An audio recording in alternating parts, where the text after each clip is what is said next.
अगं काय सांगतेस? हो नक्की भेटू आपण. काय? वेस्टर्न कपडे? मी नाही येणार मग. अगं असं काय करतेस? लग्न झालंय आपलं आता आणि वेस्टर्न कपडे घालून तिकडे येणं म्हणजे नाही ग, मला नाही जमणार सांग. हा ठीक आहे. हो कळवते. हा हा बाय. विद्या, इकडे ये.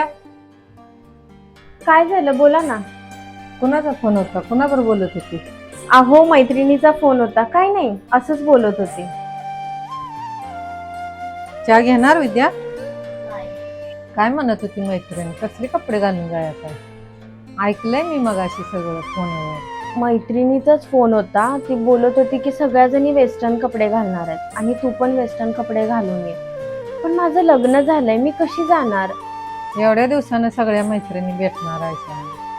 जा ना तसली कपडे घालून. तुला काय प्रॉब्लेम आहे? सगळी घालणार आहे तर तुला काय प्रॉब्लेम आहे? मला काहीच प्रॉब्लेम नाहीये, पण तुम्हाला आवडेल का? म्हणून मला नाही घालावंसं वाटत. का नाही आवडणार? मी काय ती जुन्या जमान्याची सासू वाटली का तुला? काळानुसार बदललं पाहिजे. खरं तर आत्ताच्या काळानुसार सुनेला वागणूक देणारे लोक खूप कमी असतात. जा तू बिंदास घालून, मी आहे ना पाठीशी तुझ्या.